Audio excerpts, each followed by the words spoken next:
la Turquie a officiellement reconnu être toujours un passage essentiel pour les terroristes vers la Syrie.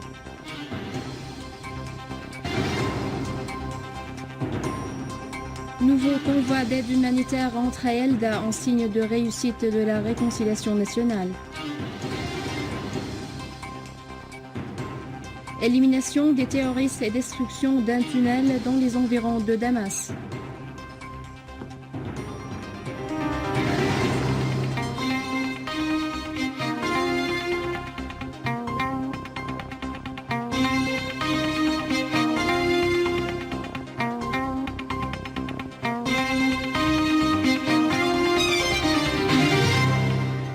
Mesdames et messieurs, bonsoir et merci de nous rejoindre.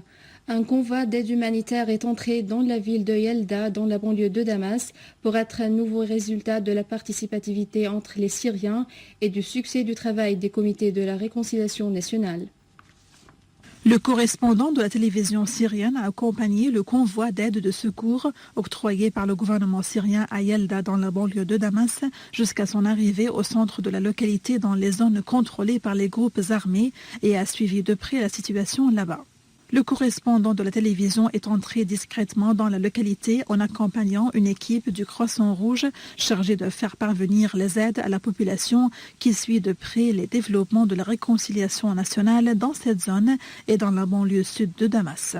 L'armée arabe syrienne a assuré l'entrée du convoi chargé de 1000 paniers alimentaires au soi-disant point de contrôle conjoint où se trouvaient les hommes armés qui avaient pris part de la réconciliation. Le convoi est arrivé à la place Al-Hadiq au centre de Yelda où les aides ont été réparties.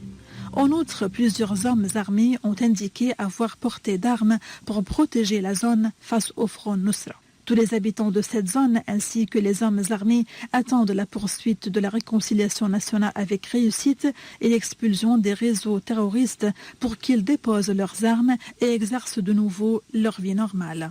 La réconciliation nationale représente la solution optimale en vue d'enrayer l'effusion du sang dans la banlieue sud de Damas et est accompagnée de l'entraide entre la population de ces localités dans le but d'en expulser les terroristes et d'y rétablir la sécurité.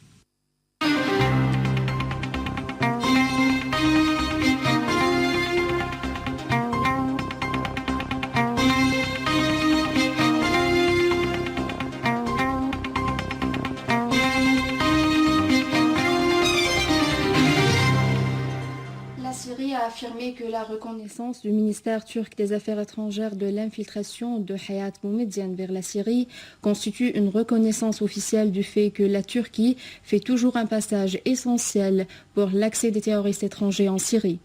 Ce déplacement facile des terroristes sur les territoires turcs prouve de nouveau une complicité du gouvernement turc avec les groupes terroristes. Cela fait de la Turquie un partenaire direct dans l'effusion du sang des Syriens, avait fait noter hier une source du ministère des Affaires étrangères. Le ministre russe des Affaires étrangères Sergei Lavrov a indiqué que l'attentat terroriste contre l'hebdomadaire français Charlie Hebdo avait été commis par des terroristes qui combattaient aux côtés des réseaux terroristes soutenus par l'Occident en Syrie. Dans une conférence de presse, Lavrov a indiqué que les terroristes qui avaient mené l'attentat à Paris avaient maîtrisé le terrorisme en Syrie. Le chef de la diplomatie russe a abordé le suspens de la coopération avec l'Occident dans le domaine de la lutte antiterroriste, tout en mettant en garde contre la recrudescence du terrorisme transfrontalier. L'ancien président géorgien Mikhail Saakashvili a fait noter que des centaines de citoyens de son pays avaient adhéré au réseau terroriste de Daesh en Syrie. Dans un entretien avec la chaîne russe TV2, Saakashvili a souligné que des centaines de citoyens de la Géorgie s'étaient infiltrés en Syrie et que le gouvernement géorgien assure l'envoi des Géorgiens pour adhérer au réseau terroriste en Syrie, affirmant que cela n'est pas de l'intérêt de la Géorgie. A signalé que des médias géorgiens avaient reconnu la présence d'environ 100 Géorgiens en Syrie pour combattre aux côtés des réseaux terroristes. À la suite des attaques commises à Paris, le chef du bureau du Premier ministre britannique David Cameron a affirmé aujourd'hui la détermination de son pays à intensifier ses efforts pour arrêter le trafic d'armes via les frontières. Et en Belgique, un responsable a indiqué que les services de renseignement avaient récemment mis en échec plusieurs attaques terroristes dans la capitale Bruxelles. Le chef du gouvernement local à Bruxelles a déclaré que les autorités poursuivent actuellement des personnes qui cherchent à recruter des jeunes dans les rangs du réseau terroriste. En France, le Premier ministre Manuel Valls a dit que le danger de nouvelles opérations terroristes est toujours présent. Valls a reconnu que 1400 Français ou résidents en France s'étaient adhérés ou bien avaient voulu rejoindre les groupes terroristes en Syrie et en Irak, indiquant que 70 de ces terroristes ont été tués.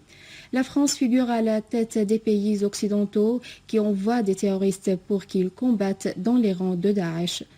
Pendant ce temps, 10 000 soldats français ont été mobilisés pour protéger les zones vitales dans le pays, a fait savoir le ministre français de la Défense.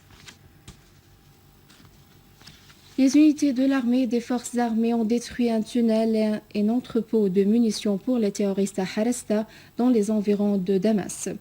De nombreux terroristes mercenaires, dont des Saoudiens, ont été tués à Zamalka et dans les fermes de Douma dans la route à Est. Et à Deir ez-Zor, la traque des terroristes de Daesh se poursuit dans la ville et ses banlieues. Les terroristes ont subi de lourdes pertes en vie et en matériel et leurs plans destructeurs ont été mis en échec. Les terroristes planifiaient de nouvelles attaques sur les infrastructures et les biens publics et privés, ainsi que sur des positions militaires. Et à la fin de ce journal, je vous rappelle les principaux titres. La Syrie souligne que la Turquie a officiellement reconnu être toujours un passage essentiel pour les terroristes vers la Syrie.